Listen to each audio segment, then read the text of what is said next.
I don't think that anybody can argue that 2024 wasn't a great year for JRPGs.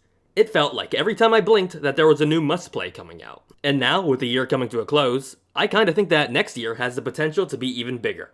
With so many games I'm already super excited about releasing within the first months of the year alone, I can only imagine the lineup come this time next year. Here are the 2025 JRPGs that I am most excited for and why.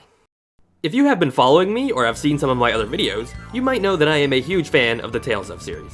I believe it to be the premier action RPG series, and it is a franchise that I generally don't have a lot bad to say about.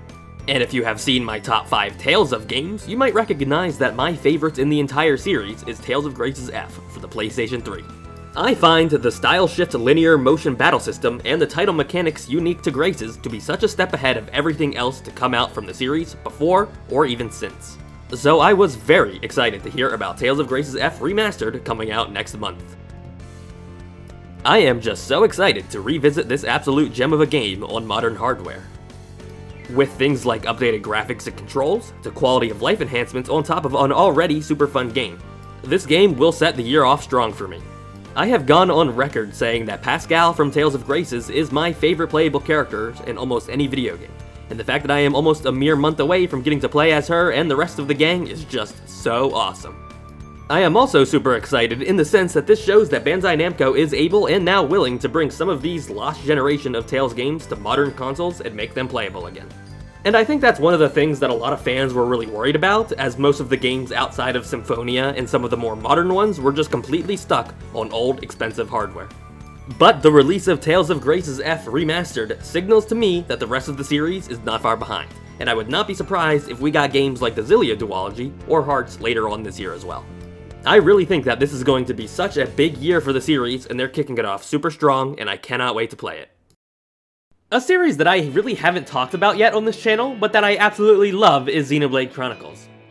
2 is a fantastic game, and I would say that Xenoblade Chronicles 3 is my absolute favorite of all time. I unfortunately, however, really haven't had the experience of really getting into Xenoblade Chronicles X for the Wii U. I definitely had it and played it a bunch when I was younger, but it really never clicked with me, as let's face it here, I was a dumb little kid. I kinda just mainly had fun running around the literal massive open world and fighting all of the cool designed alien monsters. But now that I've grown up a little bit and have played through the main trilogy, I am more than ready to dig my teeth into this spin-off.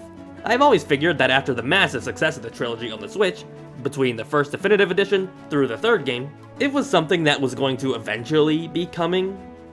But at this point, I had kinda just figured that they were going to wait for the Nintendo Switch 2, or whatever's coming next after the Switch. But no, instead of waiting, they're apparently dropping Xenoblade Chronicles X Remastered at the literal end of the Nintendo Switch's lifespan. Ultimately, I do think I wish that they waited. I think that a game of this size and magnitude kind of needs all of the power and hardware that I can get. But nevertheless, I am still very excited that it's coming so soon. Even if I am just a tad bit worried about how it's going to perform, but if Monolith Soft is confident enough to release it as it is, then I guess that should be enough reassurance for me.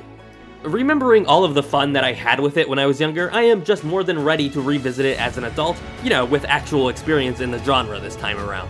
I'm ready to fly around Mira in my giant Skell. And I do think that the open world nature of its gameplay loop is going to take a bit of getting used to compared to the more linear main trilogy, but I think in concept it has the potential to be a lot of fun. And after all of the major plot twists and revelations in Future Redeemed, I think it is a no-brainer that the new story content that they keep advertising it is 100% going to finally connect X to the mainline series after all of these years. And who knows, maybe even set up future games in the series. And for that, I am super excited to finally be able to play another Xenoblade Chronicles game after 3 so soon. I've gone on record saying that the original Trails Through Daybreak is pretty far from my favorite game in the world, ultimately being my second least favorite game in the series. But I also have been pretty vocal about how much potential I think it does have, and if it just did a few things differently, it could have been my favorite in the series. And I am super excited for Trails Through Daybreak 2, because I really do think it has the potential to be super great, if it just works out some of the kinks I had with the first one. I am of the idea that for every sort of meh game that this series has, there's also a really great one to go alongside of it. So me not liking the first one is by no means turning me off of the rest of the arc, and I am just as excited for this one as I have been for others in the past. I think the dynamic blend between action and turn-based combat is just so interesting, and the whole positioning-based arts and crafts system that has you using them during the turn-based combat is just something that is so neat in concept to me, and I am super looking forward to seeing it be fleshed out a little more. Mix in some more interesting art lines and benefits like skills and passive effects that might have a greater impact on the actual battles to battle themselves, and boom, I'm already 10 times more invested into this one. And the other big thing that I'm hoping that they sort of shift around with this one is that the gameplay and story becomes better paced. Like, look, I get it. I understand that this is a very dialogue-heavy series, and I'm not at all suggesting that they change that, but I really found the 4 SPGs in the original to be pretty poorly paced. They kind of felt heaved on at awkward times and were just kind of intrusive. If the sequel was able to sort of rebalance the pacing and maybe dial it back just a bit, it would make a world of difference. And then segueing right into the next game on my list, also in the Trail series, there is zero doubt in my mind that we're going to be seeing the Western release of The Legend of Heroes Kai no Kiseki Farewell O Zamoria, or whatever the localized name ends up being, at some point in this year. I don't even have one little flicker of a doubt. While I am certainly ready and willing for Daybreak 2, this is the game that I am really excited for. Having it be heralded as the beginning of the end for the Trail series by the developers, and I am super pumped to see it all play out. Definitely the most I've ever looked forward to a game in this series by far. If you have seen my Ranking the Trail series video, I explained why Trails into Reverie is my absolute favorite in the series. And judging by the marketing for this one, Kai no Kiseki seems to be a sort of other game in that style, where you sort of play through 3 different routes and have them all come together, for some of the more optional content. The routes in this game, this time being led by Van Arkride, Reen Schwarzer, and the great return of Kevin Graham for the first time in 3D. Kevin is my absolute favorite character in the whole series, and I am just so glad to finally be able to play as him again, let alone as the protagonist of his own route. The game itself just seems to have such an all-star cast in every sense of the word, and I am just so looking forward to it as a longtime fan of the series. If Daybreak 2 is them working out the kinks of this gameplay style, I hope that Kai is them perfecting it. And now moving on to a series that I have talked about decently on this channel, Bravely Default, my favorite game series frankly ever, is a franchise in which I am just constantly looking forward to the new game. While there hasn't been anything officially announced at the time of making this video, the development team is constantly teasing an upcoming announcement for some time shortly after the new year. So in my mind, it's a pretty safe assumption to say that we'll be getting the game, whatever it is, before this time next year. Whether it's a Bravely Default 3, a Bravely Second style sequel to the third game, a follow-up or port of the 3DS games, I'm excited no matter what. I'm aware that it might be a little bit presumptuous to say that a game that hasn't even been announced yet is one of my most anticipated games of the year, but that is just how much faith and confidence that I have in this series and the developers. I think it would be a good step for the series to finally have the 3DS duology on modern consoles, but if it were up to me and I did have to pick, I would very much prefer a new game, such as a Bravely Default 3 or a sequel to 2, especially after 5 years. There is just nothing that I love more than the absolute classic turn-based combat with one of the most in-depth class systems that I have ever seen in a video game, and I can already tell you that I'll be covering it extensively on this channel. As much as I would love to talk more and more about it, at this point there just isn't as much to say until we get the official announcement, but it is something that I am looking forward to every day.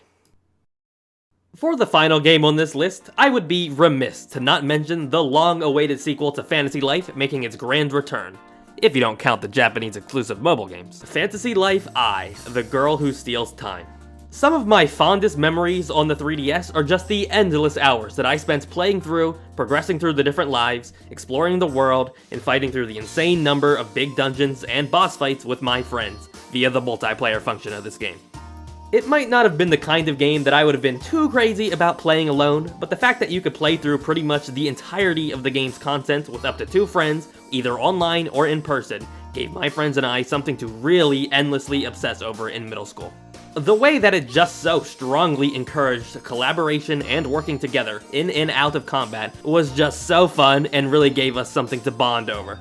For instance, the wizard of the group would help escort the woodcutter friend through the dangerous forest areas to get to the special grade rare trees, where then the woodcutter would chop it down and transport the wood back to the carpenter friend of the group, who would then use that wood to craft powerful gear for the wizard. And that sort of gameplay loop/philosophy was just endlessly fun and addicting in this multiplayer setting. Those friends and I have spent easily the last decade hoping and praying for the sequel, and that day is finally coming soon. and I just have to say that the nostalgia that I get filled with while watching these trailers is just crazy, and it is so beautiful seeing this game play out in the new HD art style. I cannot wait to be a wizard again, and fight the Gnat Dragon again with my buddies, now 10 years older. The only thing that I am a little kind of unsure about in regards to this game is that the sort of Animal Crossing New Horizons-esque town building, as I'm kind of not the hugest fan of those kinds of system in games, especially games like these, but at this point, I'm just happy for any new Fantasy Life content. Thank you so much for watching my video. Definitely let me know what games that you're looking forward to next year in the comments below. And if you liked the video, maybe leave a like or even subscribe. You can also find me on my social media linked in the description below, or even join the Discord if you feel so inclined. Have a great day.